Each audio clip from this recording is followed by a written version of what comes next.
welcome back to Billy Ho's Sports. Glad to have you with me this week, all of you that showed up for the Parx videos.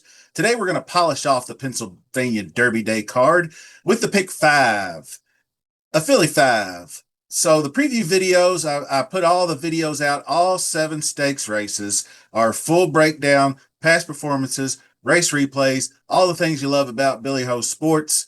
Put those all together in a few different videos. So they are available. There's also a pick 3 video on there that covers, we got the grade 1 Pennsylvania Derby, separate video, Cotillion, separate video. I pieced together the Gallant Bob and Dirt Mile together. And then I put the other 3 races in a separate video for that pick 3. So check those out if you need the full breakdown and picks and plays and all that. We're going to go over the 5 races, 11 through 15. And today we're going to draw for that split the pot winner. So stick around to find out if you won that $20 bet that we hit. It will split the proceeds if we win. So to be eligible, you have to be a subscriber. You have to smash that like button and leave a comment to get your name in the draw. So anybody after the videos come out, they'll carry over to next week if you haven't already commented. So let's go ahead and get into this race number 11. We're going to just touch on each race, go over a few things. I'll show you some pace scenarios and whatnot, so you'll still get some stats coming at you. So the Parx Dirt Mile, kind of a weaker of the stakes races. It was the third leg of the pick 3 from the previous video, if you remember that. We like the number 1 Nelson Avenue. He was used. The turf to dirt angle looked pretty good there.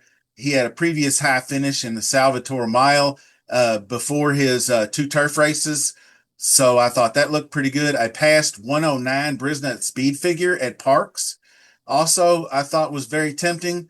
So number 4 Dilger was another one I liked. Back-to-back consistent performances off the layoff.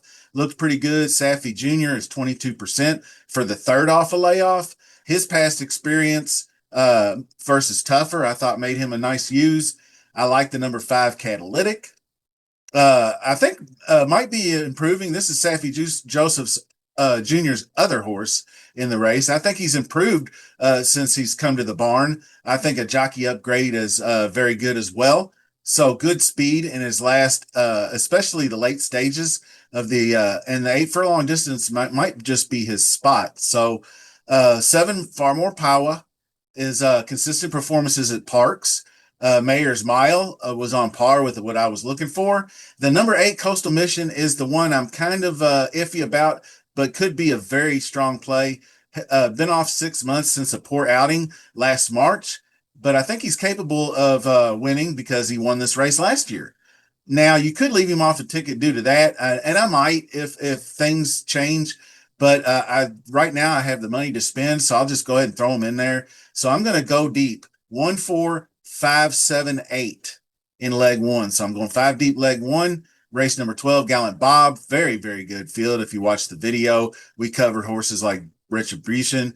Not a bad value play, Retribution. 3 straight 92 speed figures. I'm not sure if one of them was better than that coming in. I think that some improvement might be. I don't know if he's capable of moving much more further forward than that. But obviously, all eyes immediately go to Barnes, making his second start off the layoff. He's grown into the if he's grown into the horse that the connections paid that $3 million for, he should dust this group. Is he a single play? Possibly. I was really into Donut God because I feel like this is why. He's been overlooked, third betting choice. Back in December, he set the inaugural state's record, finishing the 6 furlong effort in 109.13. I mentioned in my video on this race that he broke sharp to the lead. I look back at the first race in the slop. He broke sharp to the lead in that one. Well, in his return July 18th, he broke very slowly, lost a few lengths out of the gate, and was not able to track down Neo Equos in the stretch. I think a better break puts him right in the mix. So, number 10, Neo Equos is capable. I like the fact that he's getting IRAD aboard. Makes it hard to ignore him, but I'm going to do that here. I'm more confident now in Barnes that Barnes is the best, sharp and ready. I'm going to use a 5-6 exacta box in the race as just a bet, maybe. And then we're going to play 5-6.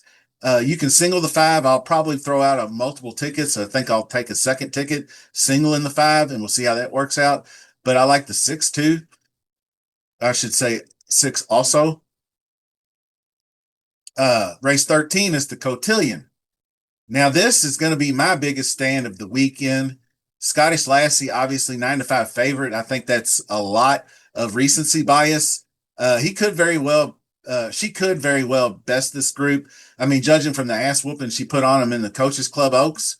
But Lacara wasn't in that race. Good Cheer wasn't in that race. Nitrogen wasn't in that race. People love Lacara, and for good reason. I respect what she can do on the lead, but I think that she's not going to get that loose lead where she's comfortable. She's going to get pressure from Lassie and Clecote. Clecote's a very up and coming speedy horse, and they're both right there to her right in the 2 hole and the 3 hole. So she's going to have to expend a hell of a lot of energy if she wants to get to the lead, or she's going to have to sit back and let Lacara go in front of her. So it depends on what she does there. But this is where Good Cheer comes in, because I think that these horses can be caught late. I think that's where Good Cheer can come get a good trip outside 7 hole, and I think she hits the stretch and just gets it done. I don't know if she crushes them down the stretch, but I have a good feeling that she's capable of getting clear and winning by open links, 3-4 maybe. So I'm going to single the 7 in this race. So let's go ahead and draw that split the pot winner. Rules are this. I spin the wheel 3 times. The first name up is the winner. Then I spin 2 more times to come up with alternate entries, because if the first person doesn't contact me, I want to at least have a couple people lined up to get this bet and take advantage of it. We haven't been doing so well. I feel bad for Donna last week because we had some really good collaborations going and we just didn't get there. But we were really, really close. So anyway, this time around, we're going to spin the wheel. 2 p.m. Saturday deadline to contact me before I go to alternate entries, because the stakes racing starts at 3. I want to have a little time to put something together. So 2 p.m. dead latest, but get to me as soon as you possible, because if you're watching this video tonight or tomorrow and your name's drawn, just go right to the email and hit me up, and I'll give you that email address in just a minute. But let's go ahead and spin that wheel.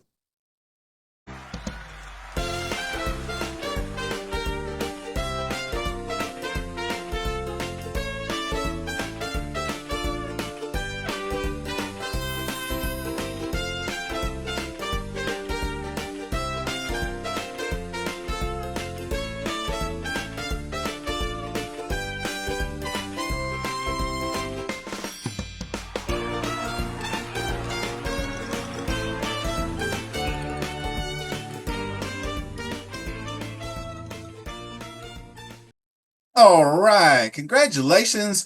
In no PVA 9973. You win the $20 bet on me. Then we'll split the pot. Claim your prize. Email me at BILLYAH35 Your first alternate is Christopher M. 8473. And the second alternate is David Trudell, 5154. So I know one of you guys are going to be contacting me by 2 p.m., so I feel pretty good about getting that bet down. And if you do contact me, go ahead and toss out your early thoughts on who you might like to play in the race. That always speeds things up, and that way we're not asking, oh, how's this work, and do that and the other. Basically, we're making a $20 bet by hook or crook, whether I come up with it or you come up with it, or we do something in the middle, whatever you're comfortable with. We put a bet down, and then, if we win a bunch of money, then I send you PayPal, Venmo, or whatever. So make sure I prefer Venmo, just to get that out there. So make sure, if you want to get in this, go ahead and get a Venmo account if you don't already have one. Most people should, really, that deal with regular stuff as far as like exchanging money and gambling and doing different kind of little whatever projects going on. But I'm digressing here and bloviating. So let's go and get on with this. Race 14, the Penn Derby, fun race to handicap. Couple of horses that have been waiting for the top 2 to get the hell out of the way. so they can have a chance to win something. It seems like Baeza should have the breakout performance people have been looking for since we thought he almost got journalism for a second. Gosker also almost got journalism in the Preakness in the Haskell, but didn't get there either. So those two, then you got goal oriented, who could surprise them both. And by looking at the pace figures, they really like goal oriented in this one. But between those three, for me, I still kind of like Gosker. I like those middle speed figures and the late speed figure being consistent. I don't know quite how the pace will shake out, but I think that it should shape up for one of these guys to come off pressing because goal oriented could do it too. Gosker presses. Obviously, so does Baeza. So we're going to go 6, 8, 9. We're just going to go with the chalk 3 here for the pick 5. So leg 1, we've got 1, 4, 5, 7, 8. Then leg 2, we got 5, 6. Leg 3 is single in the 7. This one is 6, 8, 9. Let's wrap it up with race 15. The Parx Sprint. The number 1 Full Moon Madness. If you watch the video, I think I'm really liking this one for the pocket trip under Irad Ortiz. 7-2 morning line. Pretty decent. 3 big triple-digit races at Aqueduct in the middle of that past performances. 111 in the Tomfoolery versus Grade 3 Company. You can't ignore that. Now freshened off a layoff, gonna have to be a factor here. Then you have 9 Bucarino, 4-1. Could be just the class of this race. Big performance last year at Parx. Loves Parx. 3 for 3 going this distance. 5 out of 6 at Parx. Paco Lopez is going to get the best out of this horse. I do believe. I think this one's a very good one. 11 Damon's Mound, 3-1. I'm not as big on Damon's Mound. He won the Gallant Bob last year, but I think a couple of off performances and an outside draw might be right for the pickings. But I did go 4 deep. I went 1, 3, 9, 11 here just because I had the cash to do so. So just to cover my basis a little bit, we're going to cover from end to end at the beginning and the end, 1, 3, 9, 11. So the 50-cent pick 5 ticket number 1, we're going to go 5 deep, 1, 4, 5, 7, 8. Leg 2 is 5, 6. Leg 3, we single the 7.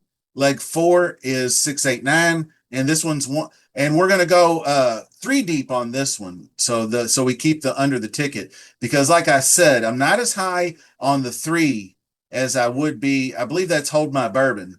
I'm not as high on that one as the other ones, but I did include it because you'll see in the next ticket. So we went 1, 9, 11, 3 deep for a $45 ticket for ticket 1.